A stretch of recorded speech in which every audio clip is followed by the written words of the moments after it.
Hello, students. Welcome to my YouTube channel. This is doctor प्रणाली मिश्रा. इस video में हम बात करने वाले हैं कि फिजिक्स नीट के लिए बेस्ट बुक कौन सी है। कौन कौन सी ऐसी बुक्स है जो आपको पढ़नी है, जो आपको रेफर करनी है, जिसमें से आपको एमसीक्यू प्रैक्टिस करने हैं। तो आप 180 आउट ऑफ 180 भी ला सकते हैं फिजिक्स में, अगर आप बहुत अच्छे से इन बुक्स को पढ़ लेते हैं तो best books for NEET physics, चलिए एक एक करके बात करते हैं। तो सबसे पहले तो जो फिजिक्स का जो सेक्शन है आपका नीट का, उस बारे में बात करना चाहती हूँ मैं। एक्चुअल में नीट एस्पिरेंट्स के साथ जो सबसे बड़ी प्रॉब्लम होती है कि उन्हें बायो भी ईज़ी लगता है, केमिस्ट्री ठीक लगता है, सबसे ज़्यादा टफ फिज़िक्स लगता है। इसीलिए वो फिज़िक्स से भागते रहते हैं, ठीक है? पर फिज़िक्स से भागना इज़ नॉट द सॉल्यूशन, ठीक है? अगर आप फिज़िक्स बहुत अच्छे से प्रिपेयर करते हैं, बढ़िया करते हैं, तो आप ऑल इंडिया रैंक भी बहुत अच्छी ला सकते हैं। देखो, फिज़िक्स अगर ठीक-ठीक है, तो सिलेक्शन हो जाएगा, लेकिन फिज़िक्स बहुत अच्छी है, तो डेफ़िनेटली आपकी अच्छी रैंक आएगी। तो फिज़िक्स रैंक इम्प्रूव करने में आपकी बहुत ज़्यादा हेल्प करता है। तो जो बच्चा नीट का भी स्टार्ट कर रहा है प्रिपरेशन और वो इस वीडियो को देख रहा है, तो बेटा मैं आपको यही बोलना चाहती हूँ कि लोगों की बच्चों की बातों को सुन के फिज़िक्स से डरना मत, फिज़िक्स से भागना मत। फिज़िक्स को बहुत अच्छे से करना और शुरू से ही फिज़िक्स पे अच्छी पकड़ रखना, काफ़ी ज़्यादा स्कोरिंग प्रूफ होता है फिज़िक्स आपके लिए, अगर आप बहुत अच्छे से पढ़ते हैं तो। तो चलिए मैं आपको एक-एक बुक के बारे में बताती हूँ। इस वीडियो में मैं बुक बताऊँगी, क्या पढ़ना है, बुक के कौन से पार्ट को रेफ़र करना है, कौन सी बुक नहीं पढ़ना है, कौन-सा सेक्शन पढ़ना है और क्या-क्या चीज़ें प्रैक्टिस करनी है, जिससे आप 180 आउट ऑफ 180 भी ला सकते हैं। तो सबसे पहली बात मैं करना चाहती हूँ थ्योरी की, देन हम एमसीक्यू की बात करेंगे कि थ्योरी जो है फिज़िक्स की आप कहाँ से रेफ़र करेंगे। तो थ्योरी रेफ़र करने के लिए सबसे अच्छी बुक होती है एनसीईआरटी, पर एनसीईआरटी फिज़िक्स की समझ में लोगों को थोड़ी कम आती है, समझ में थोड़ा लेट आती है। But if you have a teacher जो आपको फिज़िक्स की एनसीईआरटी अच्छे से क्लियर कर देता है, देन बहुत अच्छी बात है, क्योंकि सारे कांसेप्ट्स आपके फिज़िक्स के एनसीईआरटी से क्लियर हो जाते हैं। तो here I would like to suggest you कि अगर आप थ्योरी के लिए रेफ़र कर रहे हैं तो एनसीईआरटी को रेफ़र कीजिए। और कभी भी एंड मोमेंट पे एनसीईआरटी को रेफ़र नहीं करना है कि एग्ज़ाम के 4 महीने पहले कर रहे हैं। तो इतना जल्दी एनसीईआरटी को डिकोड करना और समझना फ़िज़िक्स की डिफ़िकल्ट है। इसीलिए अगर आप शुरू से अभी नीट प्रिपरेशन को बिगिन कर रहे हैं या फिर आपके पास 16 मंथ हैं, तो आप डेफ़िनेटली फ़िज़िक्स की एनसीईआरटी पढ़ सकते हैं। लेकिन अगर आपको फ़िज़िक्स की एनसीईआरटी डिफ़िकल्ट लगती है और आप थ्योरी के लिए अपने टीचर्स के नोट्स रेफ़र करते हैं या कोचिंग के मॉड्यूल्स रेफ़र करते हैं, तब भी मैं आपको सजेस्ट करना चाहूँगी कि एनसीईआरटी की 2-3 चीज़ें हैं, ये आप लोग मिस मत करना। तो कौन-कौन सी वो 2-3 चीज़ें हैं जो मैं आपको चाहती हूँ आप मिस ना करें। Number 1 is blue boxes. इसमें जो ब्लू बॉक्सेस में चीज़ें दी गई होती है, कांसेप्ट्स एक्सप्लेन किए जाते हैं, इनको आपको मिस नहीं करना है, ये पढ़ लो आप लोग।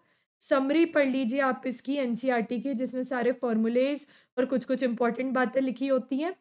और तीसरा आपको ट्राई करना है कि जो एग्ज़ाम्पल क्वेश्चन्स होते हैं और पीछे एक्सरसाइज़ होती है, इसको आप लोग ज़रूर सॉल्व कर लो, ठीक है? If you are not ready to read NCERT line by line, तो मिनिमम ये 3 चीज़ें आई विल सजेस्ट यू कि एनसीईआरटी में आप कर ही लीजिए। अगर आप फिज़िक्स की लाइन टू लाइन नहीं पढ़ रहे हैं फिर भी, और अगर आप लाइन टू लाइन पढ़ रहे हैं, एक बार पढ़ लिया है, कांसेप्ट डेवलप कर लिया है, इम्पोर्टेंट चीज़ों को अंडरलाइन कर लिया है, तो then it is well and good. अब यहाँ पे एक्चुअल में बात आती है, अलग-अलग टाइप के बच्चे इस वीडियो को देख रहे हैं। कुछ बच्चे ऐसे होते हैं जो सेल्फ स्टडी करते हैं, तो उनको थ्योरी के लिए क्या रेफ़र करना है? जो बच्चे कोचिंग जा रहे हैं, उनको थ्योरी के लिए क्या रेफ़र करना है? तो दोनों ही बच्चों का ये डाउट मैं एड्रेस करना चाहती हूँ यहाँ पर।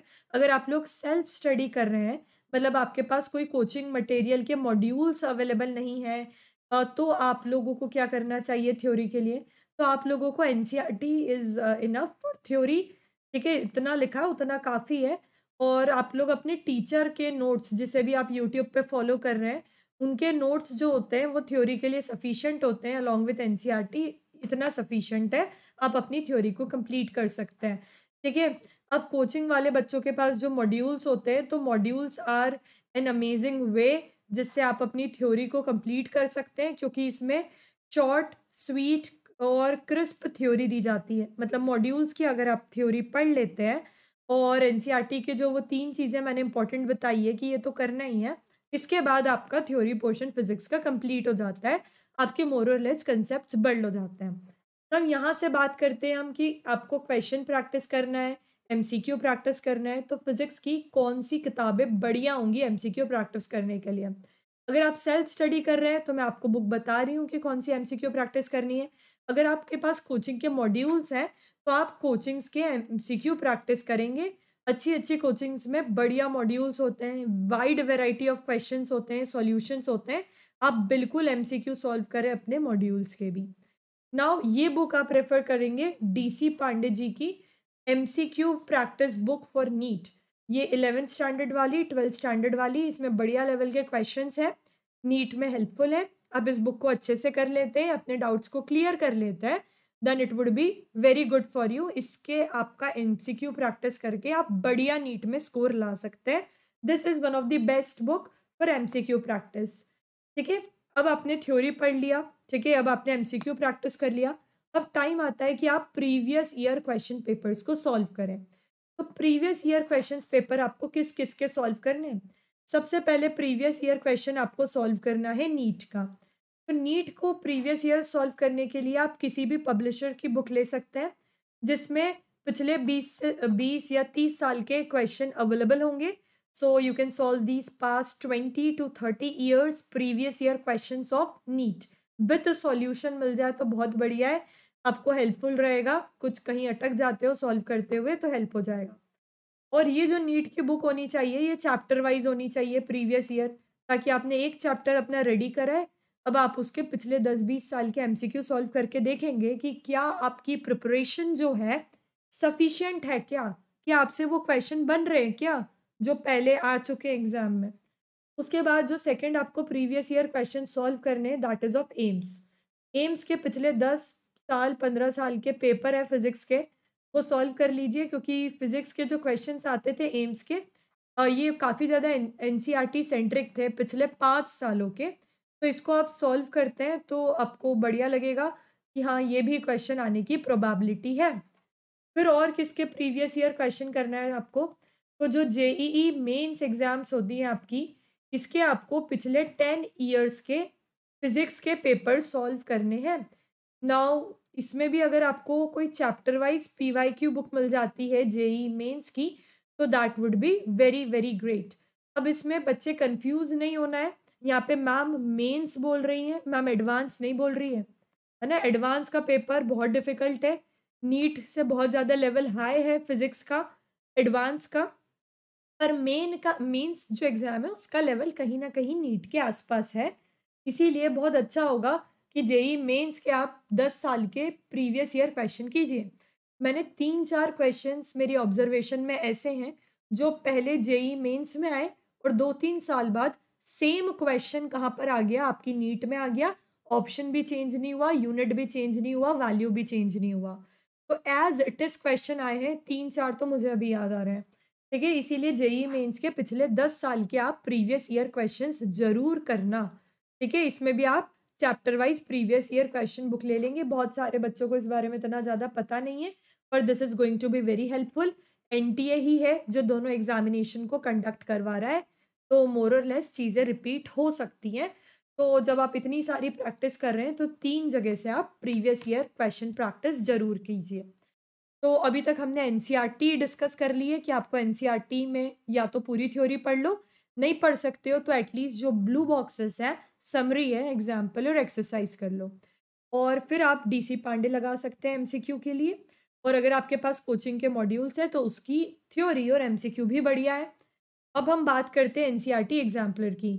अब जो एनसीईआरटी एग्जाम्पलर है, ये थोड़ा-सा ऊपर लेवल पे आती है, पर अगर आप चाहते हैं कि आप बिल्कुल परफेक्ट स्कोर करना चाहते हैं फिज़िक्स में, तो आप एनसीईआरटी एग्जाम्पलर कर रहे हैं। है ना? एनसीईआरटी के ही क्वेश्चन्स हैं, नीट एनसीईआरटी बेस्ड एग्ज़ाम है। थोड़ा-सा हो सकता है इधर-उधर डिफ़िकल्ट लगे आपको, पर एक बार आप सॉल्व कर लेंगे तो आपसे ईज़िली क्वेश्चन्स बनने लगेंगे। तो you can go for NCERT exemplar. 2 books हैं, 11th की भी है, 12th की भी है, दोनों आपको करनी है। ठीक है, तो कोचिंग मॉड्यूल का जो आपका है, आंसर कर दिया है मैंने बड़ा क्वेश्चन, कि आप मॉड्यूल की थ्योरी और एमसीक्यू रेफ़र कर सकते हैं, और थ्योरी के लिए टीचर्स के नोट्स भी बढ़िया हैं।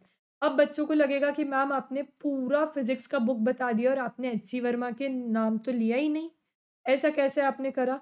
कि आपने पूरा फिज़िक्स का बुक बताई और एचसी वर्मा का नाम लिया। तो बेटा एक्चुअल में होता क्या है कि एचसी वर्मा होती सबके पास है, सॉल्व करता कोई नहीं है ना? बहुत कम बच्चे होते हैं जो एचसी वर्मा की बुक का लेवल मैच कर पाते हैं।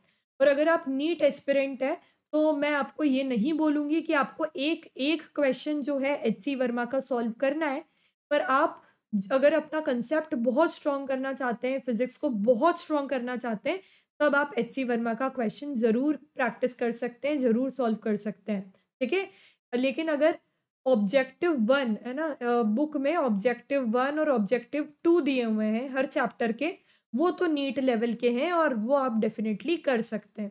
पर ईच एंड एवरी क्वेश्चन मैं बोलूँगी कि जैसे-जैसे आगे-आगे क्वेश्चन बढ़ता जाता है इस बुक में, वैसे-वैसे लेवल इंक्रीज़ होता जाता है, वैसे-वैसे क्वेश्चन टफ होता जाता है और नीट वाले बच्चे इतनी फिज़िक्स को झेल नहीं पाते हैं मोस्टली, ठीक है?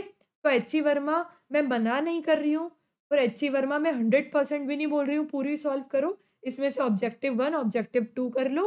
कांसेप्ट स्ट्रॉन्ग करने के लिए आप ये बुक ज़रूर सॉल्व कर सकते हो, अगर आप उस लेवल की फिज़िक्स करना चाहते हैं तो। तो वीडियो को आप ज़्यादा से ज़्यादा शेयर कर दीजिए ताकि मोस्टली बच्चों को पता चल जाए क्या-क्या बेस्ट बुक्स हैं और क्या-क्या करना ज़रूरी है, अगर आपको 180 आउट ऑफ 180 चाहिए। और अगर आपको किसी भी बुक का पीडीएफ चाहिए जो आपको नहीं मिल पा रहा है, तो आप मुझे इंस्टाग्राम पे मैसेज कर सकते हैं। I will try to share कि जितनी भी मैं बुक्स बता रही हूँ, इनका पीडीएफ फॉर्मेट अगर मैं आपको अवेलेबल करवा पाऊँ तो। And this is my Telegram channel, जहाँ पर नोट्स और बुक्स शेयर होते रहते हैं। एंड क्वेश्चन बैंक प्रिपेयर हो रही है स्पेशली बायोलॉजी की, तो इसे जॉइन करना मत भूलना। Thank you.